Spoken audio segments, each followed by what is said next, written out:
Welcome to Clueless with Ogre and Big Paulie.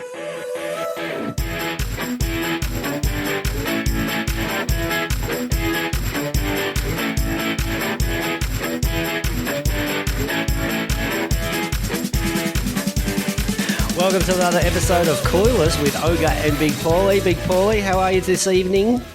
Oh, absolutely low-flying, Ogre. And I tell you what, I think it's a bit of a stuff you to all those people who said we wouldn't make it. But here we are, 5 episodes in. I think we're just about ready to be nominated for a Grammy. Maybe it's not too far away. The benchmark is 7. The benchmark is 7 episodes. We get past that, we're in the top 25% of all podcasts ever made. Well, that's encouraging. We could very well be on the cusp of greatness here, Ogre, and couldn't be happier doing it with somebody like you, as clueless as me. How's your week been, Ogre?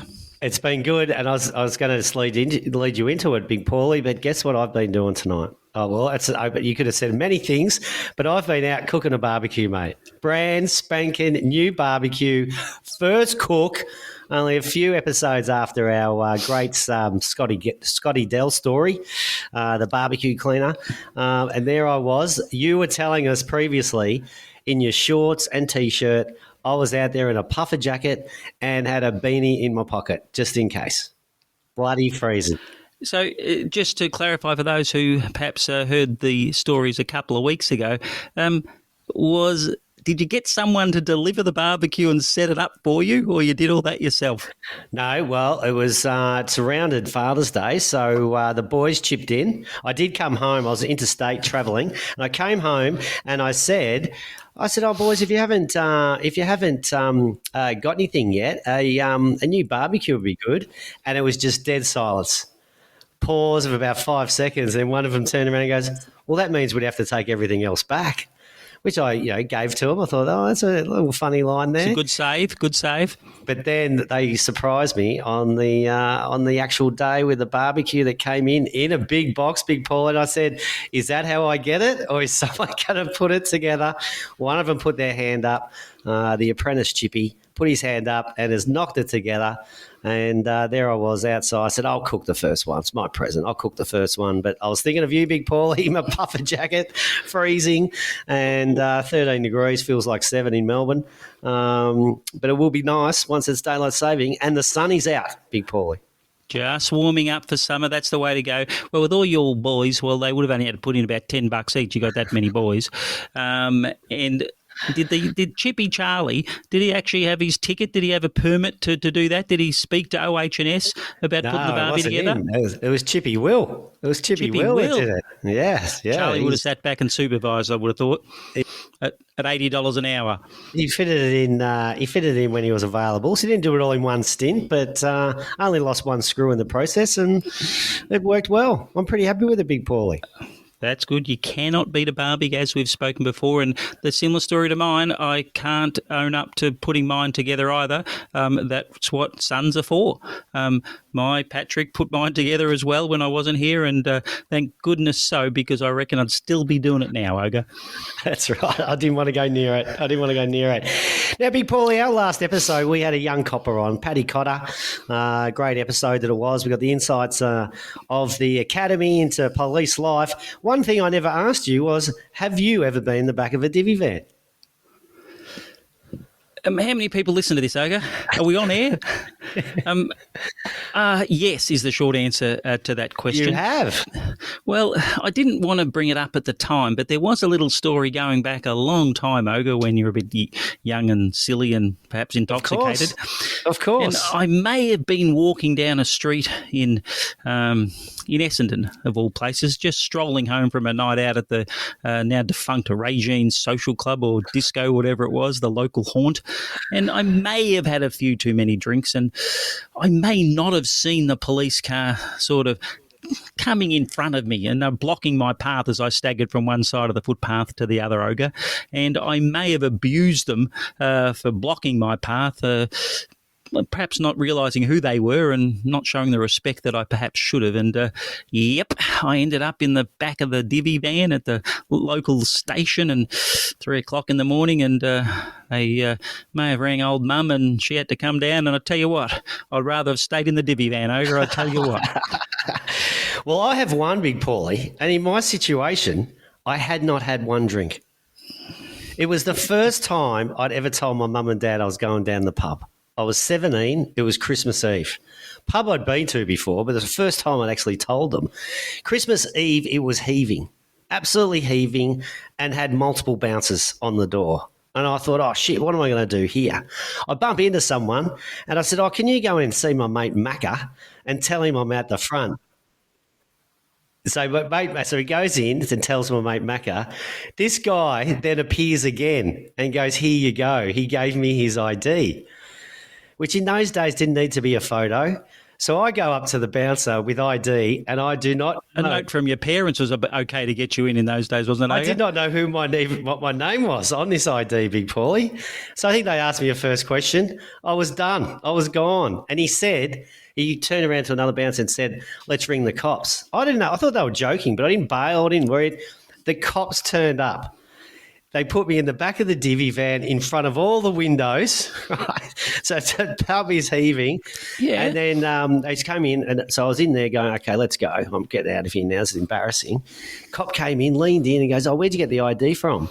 I said, I don't know. He came in, grabbed me by the scruff of the neck. Grabbed me by the scruff of the neck and said, tell me who it was. And I'm going to shit myself. I look out the window and my mate's starting to walk away really fast. I saw that guy there walking away. They went and grabbed him, threw him in as well. Oh, we went down. So you're a dibber-dobber. I know. He's a dibber-dobber. He had me by the scruff of the neck. He wanted me to take one for him. Remind me to go to war with you, Ogre. Ogre the dibber-dobber. My goodness me. Yeah. Now, more importantly, Macca. Did you, as you're in the back... As you were back in the I haven't spoken to Macca for years, have you? While you were in the back of the divvy van, did you hear the old, he's going home in the back of a divvy van, where how it went? Did you hear any of that? I just said, get us out of here. And not one drink, Big Paulie. Not one. It's embarrassing. Anyway, we live and learn. Gee whiz. And tonight we have your guest, Big Paulie. Who have we got for us? Who are we going to learn from tonight? Well, we talk about barbecues and the putting them together and perhaps a few beers and a walk home from the pub. We are going to talk to a quintessential countryman who's lived in the northeast of Victoria, and you and I have talked about fishing often, and I'm not a fisherman, and I don't think you're a fisherman, Ogre. The closest you come to fishing is fish and chips down on a Friday night at the local. But this fella has made a DVD on. He's nearly a professional in his own time. I would call him professional. We're going to ask him about that. I don't know how he got started, but he's made a DVD. And we're talking DVD, so we are going back a little bit. Now you might find him on YouTube or TikTok or something like that. But he made a DVD about. This is well before Steve Irwin's time. This is well before documentaries on animals and all this stuff. We're going through the river in the Murray River, I think it is. Catching cod, bigger than you could even imagine. And he made a whole DVD on it. And we're going to ask him about that, and he's going to educate us on cod fishing, fishing in general, and country life. A life well lived as well. Welcome to Clueless, Adam Ace Clark. Hey, thanks, Paulie and Ogs. Great to be here. I don't know about that introduction, but I'll try and live up to it. Well, let's start with the obvious, the clueless. I'm not a fisherman, I can honestly say. And there was once, I have fished, and it actually goes back a few years as well, when I was up here at Mooloolaba, and young Patrick was only, knee-high to a grasshopper, I think you say, and he decided he wanted to be a fisherman. And we actually lived only a little bit away from the marina there. So day after day, week after week, we'd been up, got the line, put the thing in there, and actually caught a few little, I think they weren't cod, Adam, but they were little, not whiting or whatever they were, sea perch. Yep. Anyway, this went on for months, and they were never quite, I don't know if they were big enough to eat or whatever, and I said, no good, throw it back. This went months after, and I said, finally, we got one that was moderately sized. I think they have to be hand size or something, so I screwed up my hand a little bit and made sure it was past me fist, and off we went. I had to watch a DVD in the kitchen while I was filleting it to work out what to do. And by the time I'd finished with it, there was about 3 pieces of fish, and that was about it. So that's the extent of my fishing. But the great Adam Clark, how do you get into cod fishing, and what's the biggest one you've caught? Yeah, okay, that's a great question. We live in the Wangaratta Yarrawonga area, which has a ton of great freshwater fishing, and as country boys, I played a bit of cricket, and then, stand in the sun all day, that was just not for me. I bought a little boat and we started, just mucking around, having a few drinks and spending a bit of time with the boys.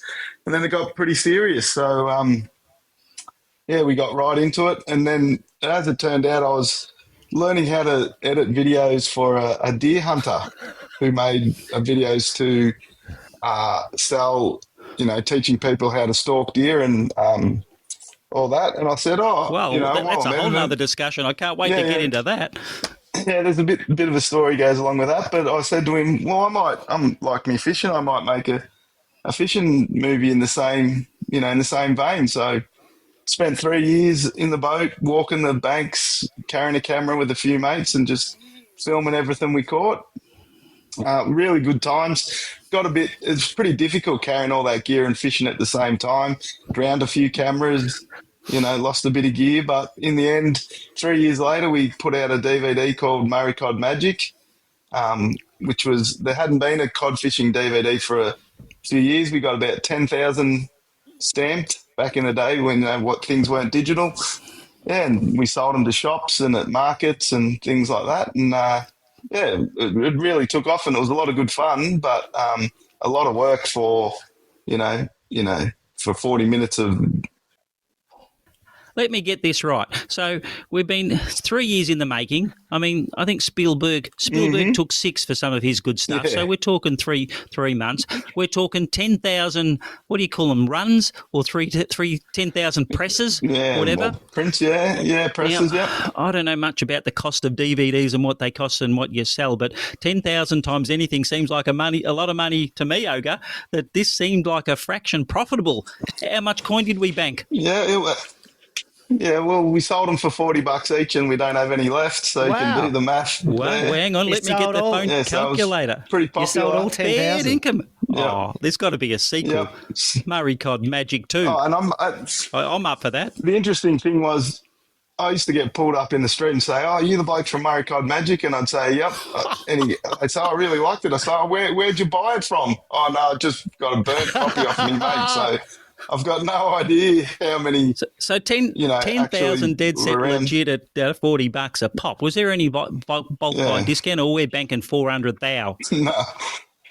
Well, there was a few expenses that went with that. Had to buy a computer, and we bought another upgrade of the boat with it. Sorry, and I bought a car. 399,000. Sorry, yeah, and a few slabs along the way. So yeah, it was pretty profitable. But the only downside was I probably should have parlayed that into YouTube and other things, and that's become a really big business. And I sort of missed the boat there. I should have kept going and really made something of it. But I'm the sort of bloke who gets right into something and then moves into something else. So missed the chance there. I tell you what, Oga, this story. Hang on, Oga. This story this feels a lot like Toast Burners, Oga. The whole radio show.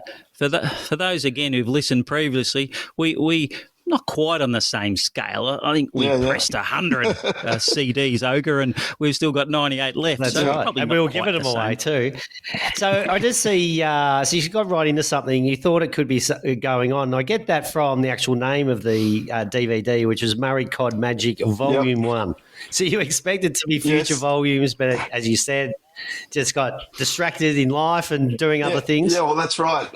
We did start Volume 2. We actually had a segment where people would send in their own, if they went out with their camera and caught their own video. So we're trying to include, the viewers and get a bit more, but we sort of just run out of legs, got into other things, and yeah, it sort of petered out a bit. Still like me fishing.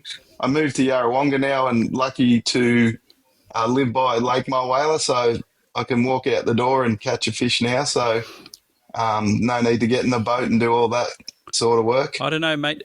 For $400,000, I would have rekindled the interest real quick, I reckon. Because what use this? We're talking. Sorry, Aga, but we're talking a long time ago too, aren't we, Adam? Yeah, that was back in 2000 to 2003 was the filming date, so a while ago now. Let me just see this, Aga. I'm going to Google this, Aga. $400,000 in 2003. You're caught up. You're caught up on the dollars, Big Paulie. Don't worry about the passion, mate. Who cares about the dollars? He's got a new boat, new car. Well, you know. Who knows what else he's done? We haven't got there yet, really, in the early 2000s. Yeah. We haven't got there. I think it's an extraordinary. This could have been anything. We're talking to greatness. We're talking to the Spielberg of the fishing world. We're talking about. I can't even reel off any famous names fishing people. That's how ignorant I am and clueless about fishing. I can't even give you those people. But that's extraordinary. Yeah, big numbers. Just in regards to the DVD, Adam, 62 minutes running time. It highlights there was 30 cod being caught. Yep. So if you split that in half, so it's all the footage you've got, and you through the editing, you've stripped it down to an average of 2 minutes roughly for each fish caught. I mean, that could have taken hours, days, weeks to get the right bit. Yeah, absolutely. Well, probably the interesting thing about that was you can't film, like we'd fish for 8 hours at a time in the boat. You can't have the camera running for 8 hours, so I reckon 20 of those fish we caught, and then we'd revive it, we'd let it swim back down, and then we'd pretend to catch it while the camera was on, because there was just, we didn't have a crew. It was just the two of us in a boat or whoever we took out with us. So, yeah, there's a little bit of movie magic, if you want to call that. Oh, I love that. It's a bit like Instagram and TikTok these days. Nothing happens. Everything that happens, they've got a video, but it's the eighth take or something. Now, you talk about reviving a Murray Cod. Are we talking mouth to mouth or? No, just drag it along by the boat, get a bit of water through the gills, and then we let it go back down and pretend to hook it and get all excited when we'd already caught it before. Sometimes if it didn't work or the acting wasn't great, we'd catch it 3 or 4 times before it made the cut. Oh, I tell you, geez, so you reckon it's hard work for you. What about the fish? Poor fish has been dead and revived 4 times. And did you? It's movie magic. Can you eat them? Did you eat them? Not the ones that have been dead 7 times, but yeah. Oh, we ate a few. The video was mainly about, because cod are considered endangered at the time, so we would catch them and talk about how to care for them properly and let them go, because 50, 60 years ago they were plentiful, and they're on the return. They're a lot easier to catch now than they were then. So, yeah, we like to think we went a fair way to helping that. We also sort of brought fishing in kayaks to the forefront. Like, not many people were doing that. So we even had a kayak company contact us, and we, sort of made a particular vessel that was great for paddling down, small rivers, casting lures to catch fish. So, yeah, there's a lot of things come out of it. Made a lot of good friends. So you helped design that kayak? Is that what you're saying? Yeah, there's a mob not far from where we live who made just general kayaks for schools and stuff. They wanted a fishing model, so we helped them, sort of set out the, where the seats were, what sort of gear to have on it. Because we just, we'd throw an esky and you could get to water where big boats couldn't get to, and that's where there's likely to be more fish. Wow. Cutting edge. It's fair to say you're ahead of your time.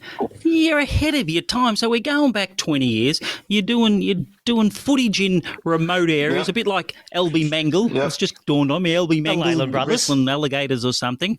And then you're on DVD as a precursor and acting and taking 2, 3, and 4 shots and generating the interest, editing, and then directing. You've got 40,000 editing, 40,000 reproduction, And marketing, how did you reach 40,000 people to buy it? Well, I mean, if you, country town, you might say, "G'day, Ogo, just done a video, mate, come and pay $40 and, Yep. hey, tell the bloke down the pub and he'll tell the bloke at the shops and he'll tell the bloke down the racetrack." yeah. 10,000. 40,000's a lot of stories. Well, just went to 10,000, sorry. just knocked on store, went into fishing shops, said, "Hey, got this DVD.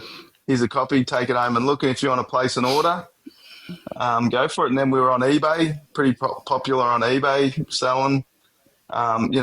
Just word of mouth, really. Nothing too, Back then we didn't have, the socials to get on or anything like that. So, yeah. Imagine if you did. Well, imagine. Should have kept going is the key, but. But it has been this international marketing and selling stuff has actually been the precursor to another little side venture of yours, which we'll get to in a second. Absolutely. But one question lastly about the marketing of the DVD. Mm-hmm. Is it true, and I don't know if it's true, but is it true that you perhaps encouraged a few people to wander around some of the fishing places and the places of influence and had them ask for the Murray Cod Magic DVD because you've heard all about it and you wanted to buy it, and this might have happened 2-3 times. All of a sudden, the store's buying 10 or 20 Magic DVDs. That's pretty clever. Yeah, is that true? Send the mates into the shop and say, "Have you got Murray Cod Magic Volume 1? No, I never heard of it, mate. Oh, you got to get it. It's magnificent. Marketing 101, I think that's absolutely. called. Yeah. Yeah. So, look, brilliant. Really good time. And it actually parlayed into editing that movie. And now, as I might have discussed, I'm a school teacher. I teach media now, and I learn all those skills from, editing that film. So, it's really continued a career, Well. So it's really good. Mate, what time is class tomorrow? Me and Oga might turn up because I can't even load an Instagram reel. Yeah. No, it's good. Actually, I'm teaching podcasting at the minute to my year 10s. Listen, there's a whole new audience for us there, Big Paulie. I actually let's parlay the course. Told a story today and had your podcast up on the big screen and said, look at I'm this. being recorded today. We went through all your playlist and listened a bit and got a bit of feedback from the kids. Oh, what have they got for us? They enjoyed it. That's an offline thing, Oga. Yeah. That's an offline thing, Oga. So it was really good. So I love it, Adam. We're spreading your word now. Oh, we love that. We'll be massive up there. Massive up at Yarrawonga. Go easy on it.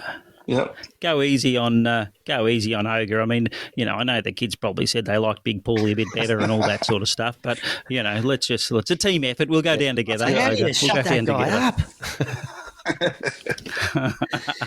Now, so you're into fishing. Now, just outside the DVD, like Big Paulie sounded like he took his fella Paddy quite regularly. I reckon I've held a rod, let's be correct, fishing rod in my hand less than 10 times, right? Less than 10 times.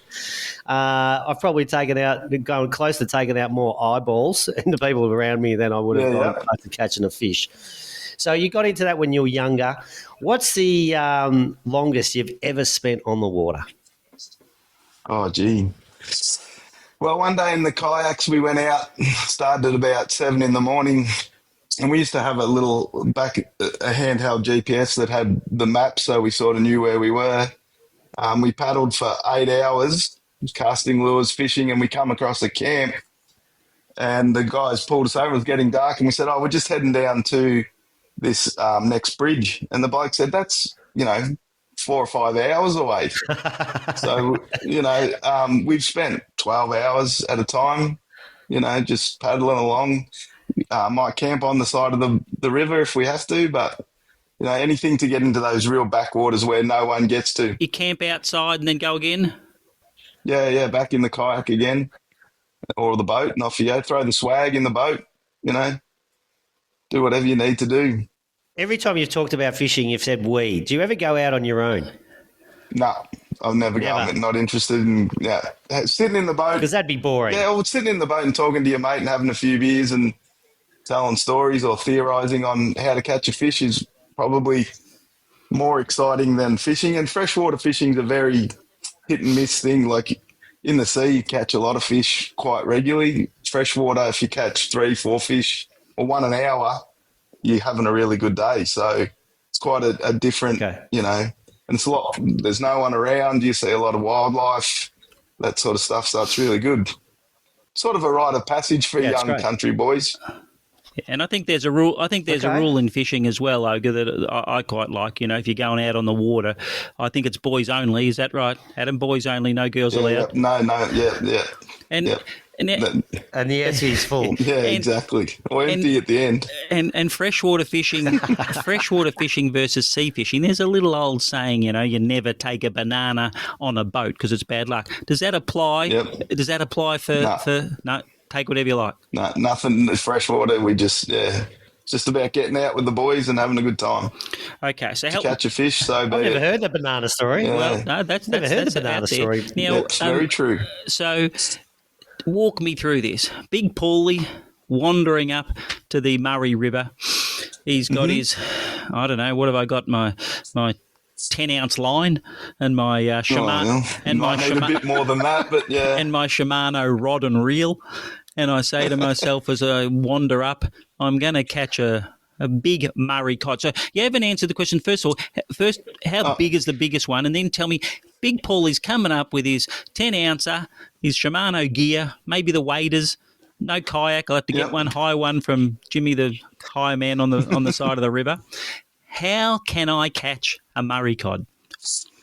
Yeah, well, to answer your first question, the biggest one I've caught is 126 centimetres.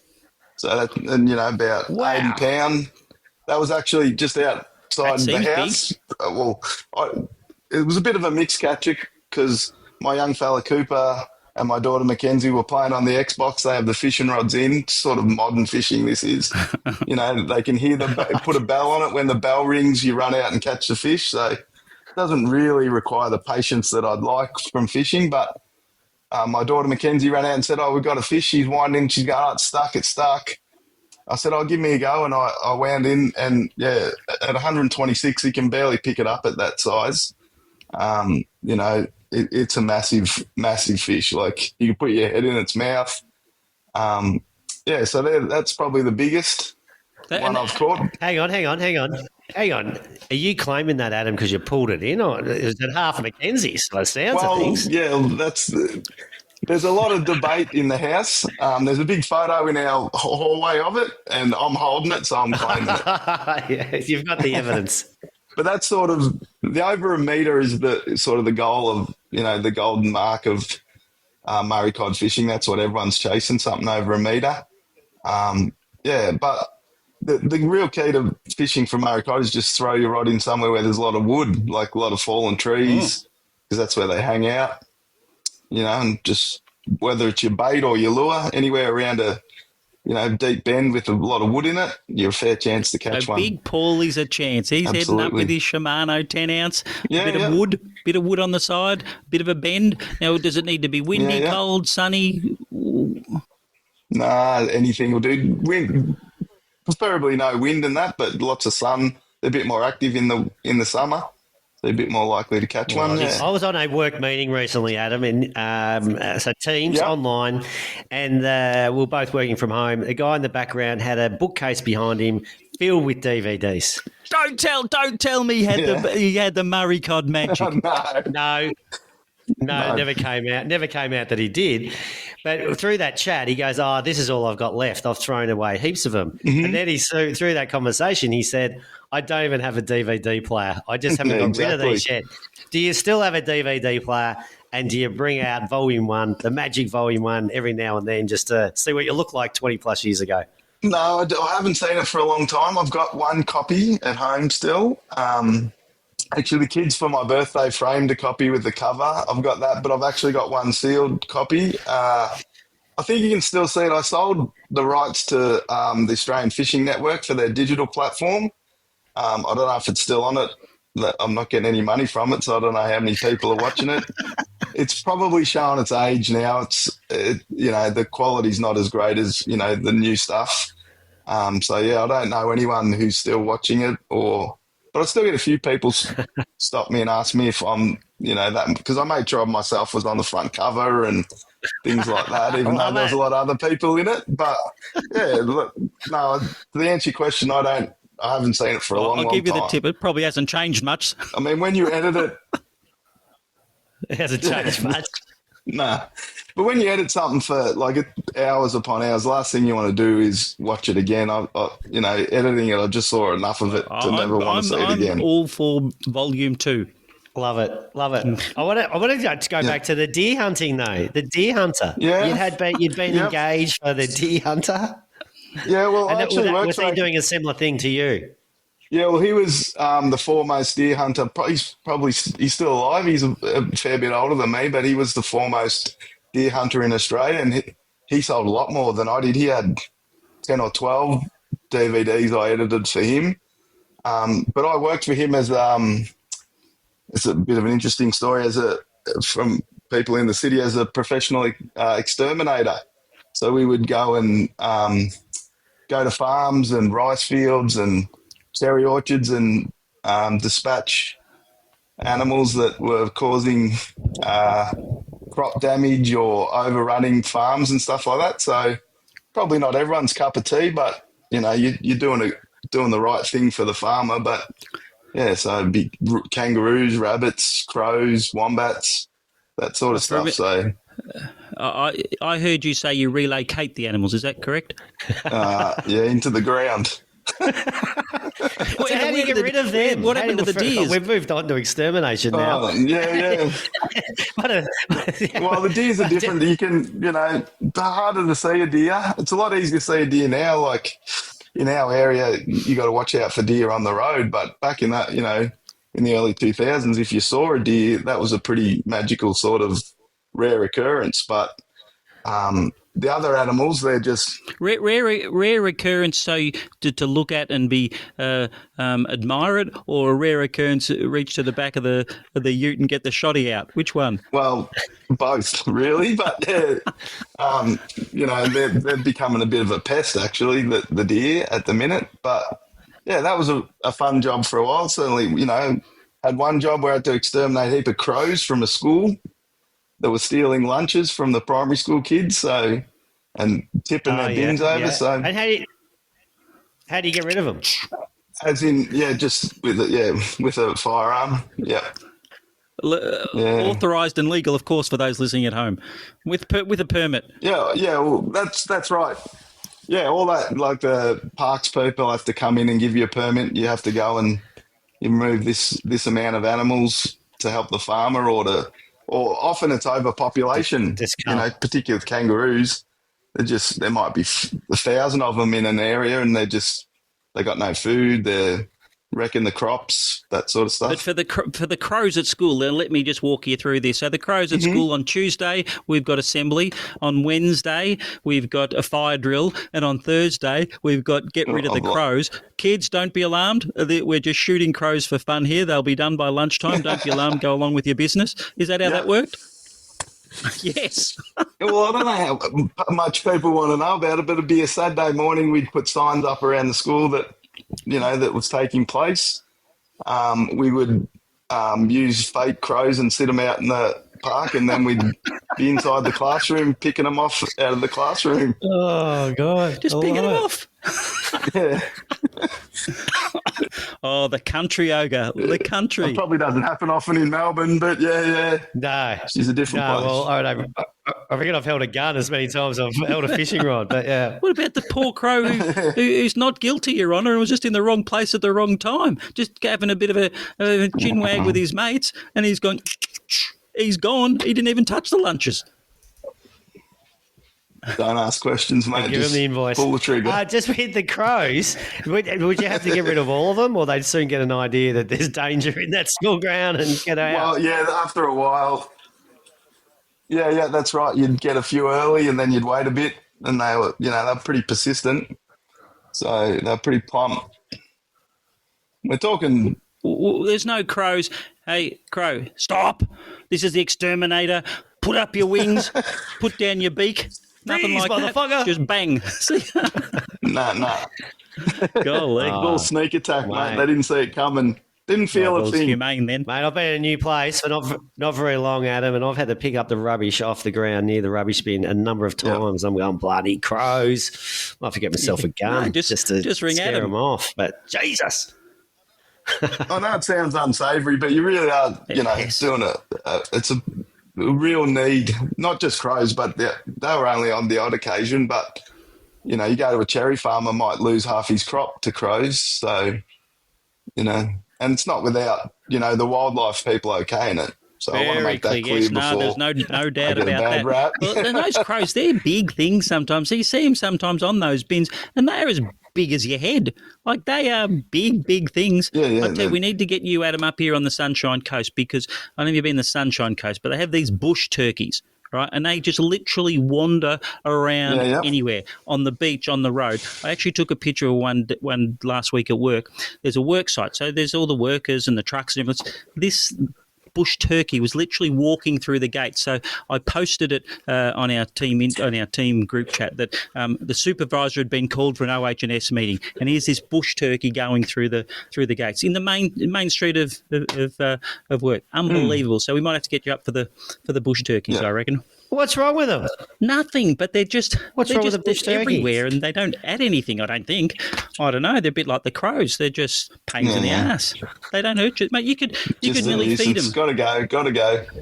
Oh, I don't know. Fair income. Well, gee, you've had an interesting work life and teaching as well. So that's probably pretty boring by the sounds of it compared with everything else. Now teaching, you were head of IT, so we probably should somewhere or other. We should have got you a few weeks back when we had some IT problems. That would have been helpful, Olga. But kids, how do you manage kids? I reckon shooting crows and catching cod would be a lot better than trying to teach and educate kids these days. Yeah, look, it's certainly got a bit harder. Kids aren't as motivated as they used to be, I don't reckon. I would say the biggest problem is they're just reluctant to unless they're going to be successful, they're reluctant to have a go at many things. They're not really, I don't know, the way society's set up these days, failure's, not something kids get much of. And I reckon if I could change anything about the kids I teach, it would be to have a go more often at things they might be unsuccessful at. Everyone's keen to do things they're really good at, but if they're not good at it, that persistence isn't there. But they're still, they're still really good people. And especially where I teach, it's, pretty easy going. We don't have much trouble teaching the kids. It's more just whether they'll really, have a go at things they're not very good at. How can they determine whether they're going to be good at something if they can't give it a go? Well, that's the problem, isn't it? That's where it lies. Like, we had some positions open for some responsibility there a couple of weeks ago, and a few of the kids would say, I was trying to rally some support for these kids to apply for the job, and they were happy to take the job if they knew they were going to be successful. I said, oh, look, there's 3 or 4 other kids, want to do it. No, I'm right, thanks. But if I was going to give them the job there and then, they would take it. Yeah. And I reckon it's just down to, I don't want to look like, I suppose it's a bit like, I'd rather not try and fail rather than have a go and then fail. Yeah. It's really interesting. That's a real change. And when do you think that change happened? Is it parents or previous teachers just handing out ribbons for the sake of it, or parents letting their kids win? Like my school of thought at home is, I'm not letting them win anything. Game of cards, a game of table tennis. Yeah, exactly. Because one day they will beat me, and hopefully they enjoy that achievement and continue on. But why would I let them win when they're 5, and then when they're 8, they go, I'm not playing you, Dad, because I can beat you easily. Yeah, and look, and you're spot on. And I think if I had to answer that question, I'd probably say people of my generation, the parents now, are probably the ones to blame, because kids don't start off like that. They're willing to have a go early on. I don't reckon phones and, if you failed before, not many people knew. Now everyone can post about it. I don't reckon that helps. But yeah, kids are just told how good they are and how they'll be all right, but it's not really setting them up for the real world, I don't reckon. Yeah. Yeah, I love a bit of competitiveness as well. For the record, we're talking obviously secondary kids that Adam teaches. Yeah, I'm secondary. Yeah, that's right. Yeah. So, mate, hats off to you and all the teachers out there listening. Yeah. It's a job that I certainly couldn't do. Oh, I love it. It's great. Yeah. Well, the 28 weeks off a year always helps, as they say. No, I'm joking. I'm just joking. underpaid, Paul. Just underpaid, Paulie. It's like volunteering these days. No real estate agent money here. Yeah. Tough job. You can have that one. I've got a family of teachers, and I'm not doing that. I am not doing that. Yeah. So we've talked cod fishing. I think I'm not far off, headed down the highway to catch the first cod. Again, if it doesn't look that flash the first time, I'll resuscitate the fish and do it again and again and again, and make sure we're on TikTok. Yeah, you want to be gramming it or tocking it, wouldn't you, Big Paulie? Oh, take it again. Give me a look. a look. You'd zoom in on your face as well. You'd zoom in on you or the cod.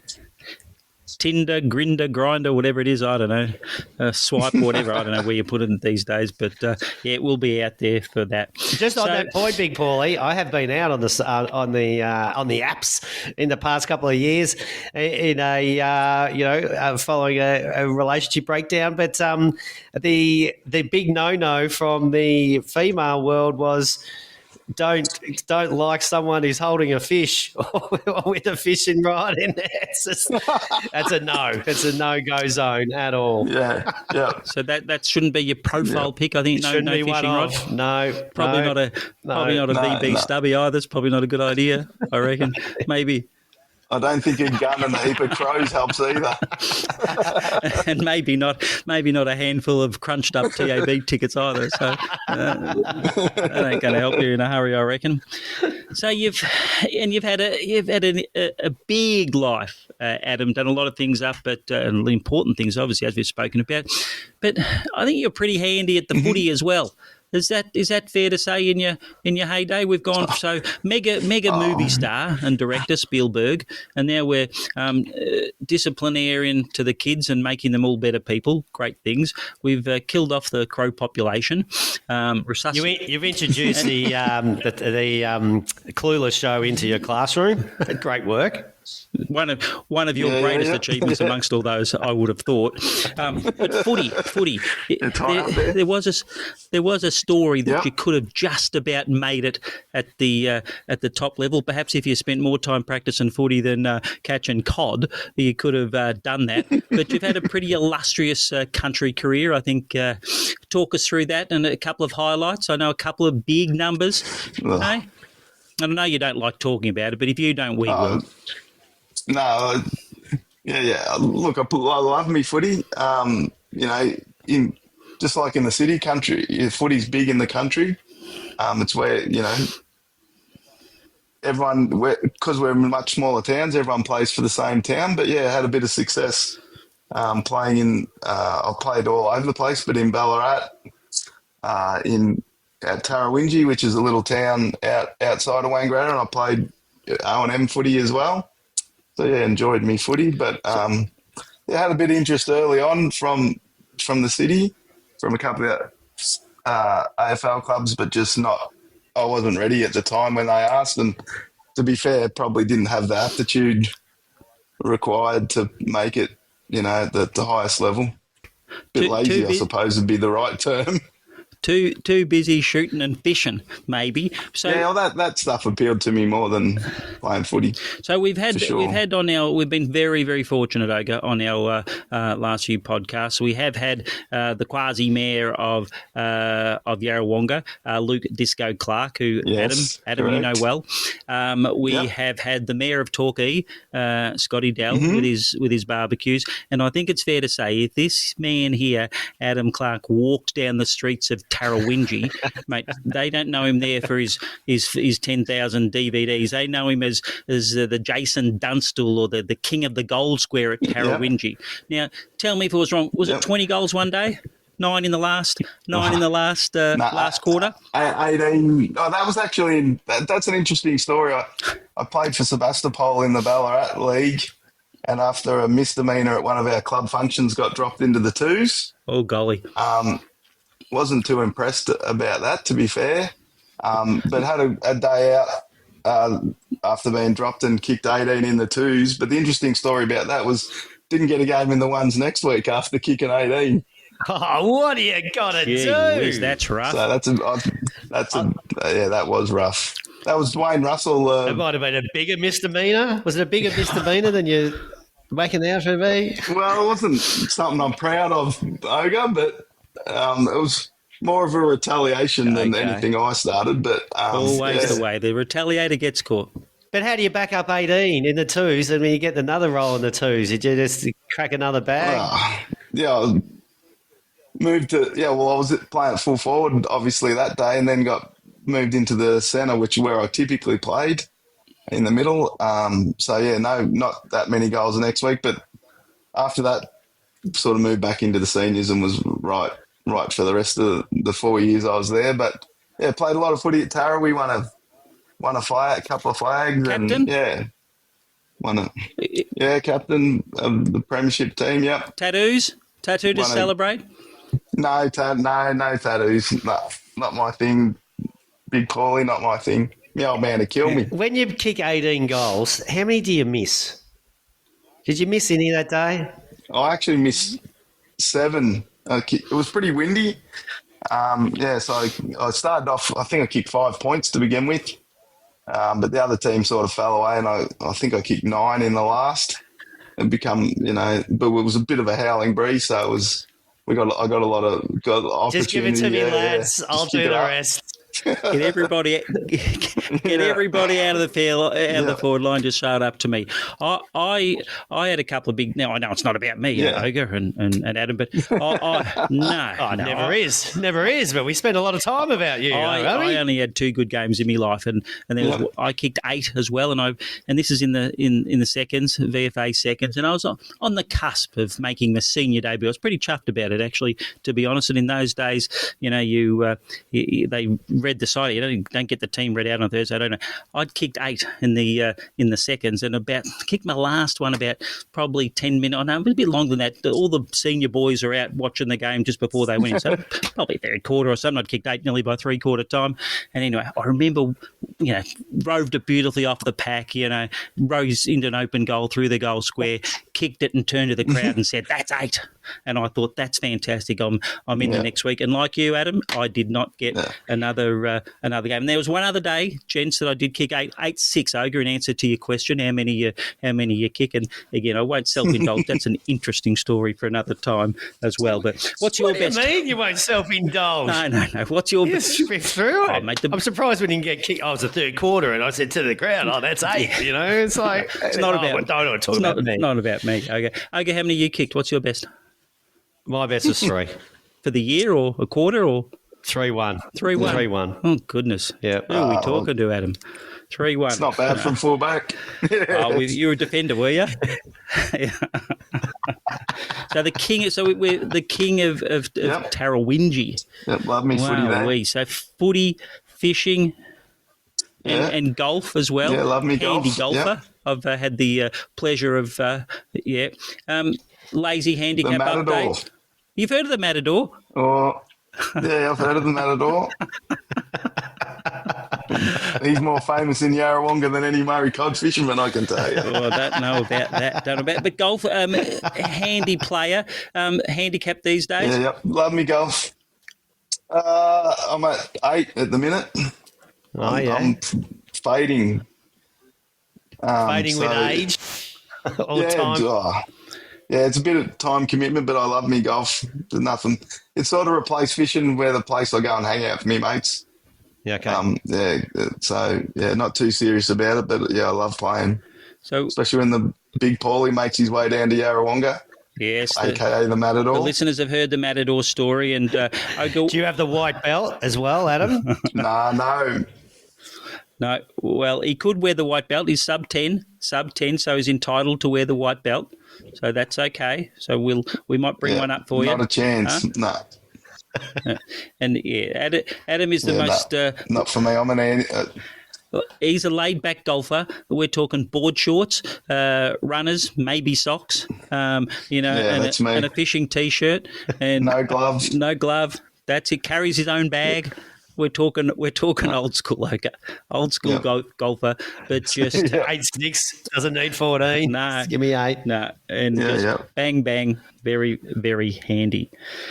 Now, I did see something, Adam, which did remind me of you actually this week. There was a fella, I might have been scrolling on TikTok or Instagram as well, and there's a fella I came across who's made a living diving for golf balls. Now, you're an entrepreneur, and you dive for golf balls at the Black Bull course there, which is your home course. That's correct. And once or twice a year, in under the water ogre, Adam goes with the golf professional, and they get there. How does that? Do you get bitten? Do you get balls? How many do you get? Can we make any money from that? Like this real estate caper, I'm looking for a bit of a side hustle right now. I'm going to do me cod fishing, I think, and get some video material going, or dive for golf balls. Which one's more lucrative? Well, I mean, I don't make any money out of the diving for golf balls. That's just a favour for a friend, maybe a few golf lessons here and there.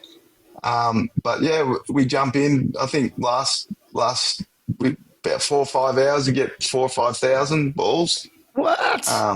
And he sells them for $1 each. But yeah, there's a few leeches and a few things like that to deal with, but nothing you can't handle.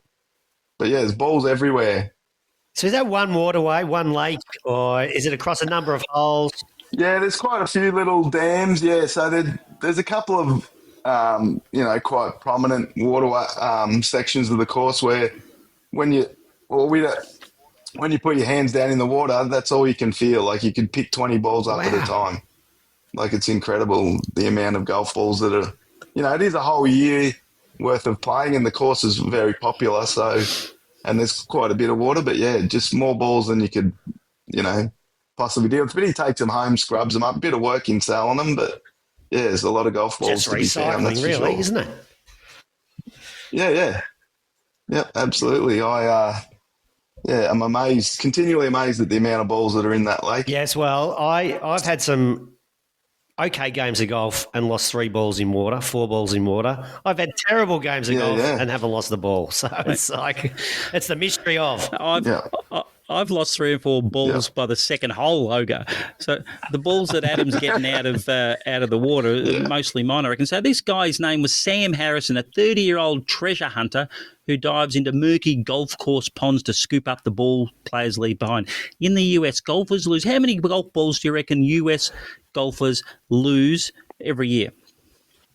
I don't know if this is true, but it sounds true. In the whole country? In the whole country. Have to be in... My word, in the it is. 10 million. Higher. It'd be more. Higher. It'd be 100 million, I reckon. I don't know. 500 million. Lower. You don't know the answer. No, hey, it's on TikTok or Facebook or something. It must be true. In the US, golfers lose around 300 million balls every year, which means a steady supply for anyone brave enough to dive. Some pros in the niche make up to 200K. I mean, 200K a year diving for golf balls. I mean, it's no Murray Cod video production scenes or money, but there's real risks like snakes, gators, and obviously they're underwater. Well, there's no gators or crocodiles. There's a few snakes surely out there trying to fight you for the balls, I'd reckon. Yeah. The young fella stood on a snake last time we were out. I've never seen anyone walk on water like that before. He was done. What about... I bet him, me too. I'd be with him.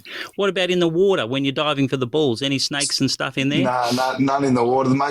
Mainly on the edge. As I said, the only real big problem is there's quite a few big leeches, like, as big as your middle finger. But you just pull them off and move on. Throw them back in. Yeah, well, yeah. Now we've talked. I said Matador. We know who that is. A man of great repute on the golf course. But your nickname is Ace. Yeah, how correct. Did you get that nickname? Yeah, I'm not really. I'd like to say it's from being really ace at something, which is a bit of an old school term, but I think it is more down to just the fact that Adam Clark AC. I used to get AC a bit, and then it just become Ace. There's not really any origin story to it. It's just stuck, and pretty much everyone calls me that, which, except for my wife. It sounds better. It sounds better than the Matador. Yeah, that's true. Yeah. Hey. Well, hey, Ogre's not real inventive either, by the way. I'd be Mr. interested Ogre. in how Ogre got his name. It's just a short of the surname. That's all right. But, everyone spells it. Yeah. Everyone spells it wrong. And boring. everyone thinks it's Shrek. And then they look at me, they're golden boy. You can't fish. I should have gone. Now, last question, I think, and it is a personal one. Now, Ogre might be getting married again. Oh, dear. So, Yeah. you got married in a different circumstance. So you listen up, Ogre, just in case you get the urge again. And you got married, not traditional, more ace style. So tell us your wedding. How did it pan out, and why did you go down that route? Gee, well, the short story is we got married in Vegas, but unlike most Vegas weddings, well, there's a bit of story to that, but unlike most Vegas weddings, it wasn't just an off-the-cuff thing. I'd spent a bit of time I lived in America for a couple of years and took my wife over to meet some of the people I lived with and stuff, and we decided to get married in Vegas. Showed up at some little church down in downtown Vegas. The guy says, "What religion do you want to do it in? Do you want Elvis to marry her?" I said, "Nah, just give us the cheapest version. I want to get in and out." So I was like, I think it was $150. Took 7.5 minutes, in and out. Beautiful. The only downside was my mum didn't talk to me for 2 years after it Because she wasn't there. Yeah, because she spat it. Not happy that she wasn't invited. So I highly recommend it as a way to get married, but not if take your mum is the moral to that story.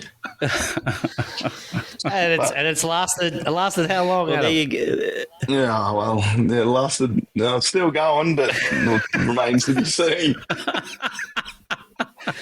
Successful. We'll call it successful anyway. Yeah. I'm getting me money's worth, put it that way. The 125 worth. US. Yeah. Oh, classic. Yeah. Classic. Yeah. Well, what a story. I can't believe, Ogre, we start somewhere on these chats and sometimes we go places we have no idea where we're headed. So thank you for sharing. Adam Ace Clark, thank you for being our guest on Clueless. And, mate, we'll catch up soon and we might take up that invitation, Ogre, and head to Yarrawonga for a weekend of fishing, crow shooting. Don't forget the golf. What else was there? I think the golf. Oh, yes, of course. Matador might fly one day. I think I'll pass on the ball diving thing. You can do that, Ogre. Hey, what a weekend! Well, let's make it a weekend that lasts for a month. It's on the Clueless tour. Good on you, AC. Right, appreciate it. Ace Clark. Love it. Good on you, Adam. Pleasure, Cheers, boys. mate. Thank you. See you, Adam. Thanks for joining us, mate. See you. Good night. Well, Big Paulie. We went a lot of places there.